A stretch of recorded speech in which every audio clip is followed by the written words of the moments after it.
तो देखो, बिहार में ज़मीन रजिस्ट्री का नियम बिल्कुल बदल गया है। कल ही सुप्रीम कोर्ट का एक बड़ा फैसला आया है, जिसमें हाई कोर्ट के फैसले को सुप्रीम कोर्ट ने पलटते हुए एक फैसला सुनाया है, जिससे बिहार में ज़मीन रजिस्ट्री जो है उसका नियम बदल गया है।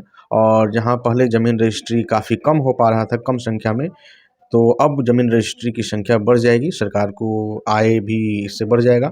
देखिए, यहाँ पर दिक्कत क्या था कि इसके पहले ज़मीन रजिस्ट्री के लिए बिहार सरकार ने जो नियमावली बनाया था, तो उसमें था कि अगर आपको अपना ज़मीन बेचना है तो जमाबंदी आपके नाम से होना चाहिए। जैसे मान लीजिए आपके दादा परदादा के नाम से ज़मीन है, तो आप उसको नहीं बेच सकते थे, आपको अपने नाम से जमाबंदी होना चाहिए। ऐसा भी होता था कि वंशावली लगाकर लोग ज़मीन रजिस्ट्री कर रहे थे, लेकिन बहुत कम, क्योंकि जमाबंदी वाला नियम लगा दिया गया था कि जिसके नाम से जमाबंदी कायम होगा, तो वही ज़मीन को सेल कर सकता है, ठीक है?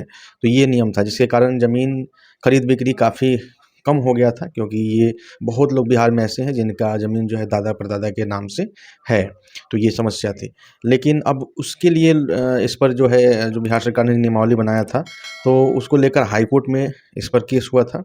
तो हाई कोर्ट ने इसको बिल्कुल सही ठहराया था और इसको वैध करार देते हुए हाई कोर्ट ने इसको एक तरीके से क्लीन चिट दे दिया था कि नहीं, यही नियम रहेगा कि जमाबंदी जिसके नाम से होगा वही ज़मीन का रजिस्ट्री कर सकता है। देखिए, इसलिए भी था क्योंकि बिहार में जानते हैं कि बहुत ज़्यादा झगड़ा जो है, केसेज़ जो हैं, वो इसी मैटर को लेकर है कि किसी का ज़मीन कोई बेच दे रहा है, किसी का हिस्सा कोई बेच दे रहा है।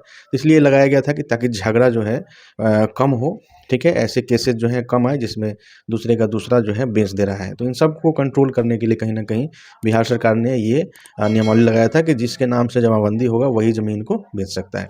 लेकिन अब उसके बाद सुप्रीम कोर्ट में हाई कोर्ट के फैसले को चैलेंज किया गया। ये केस चल रहा था काफ़ी दिनों से।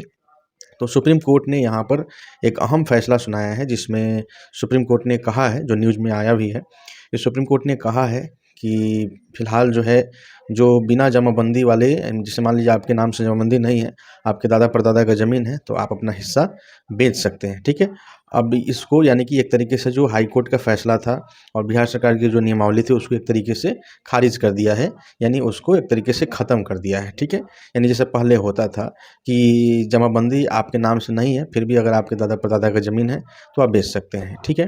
तो ये झंझट खत्म हो गया। इससे क्या होगा कि ज़मीन बिक्री की संख्या बढ़ेगी और सरकार को आय भी बढ़ेगा। लेकिन जो पहले जो झंझट वाला, जो लोगों के बीच में झगड़ा लड़ाई वाला जो होता था, वो संख्या फिर एक तरीके से हो सकता है कि बढ़ेगी भी।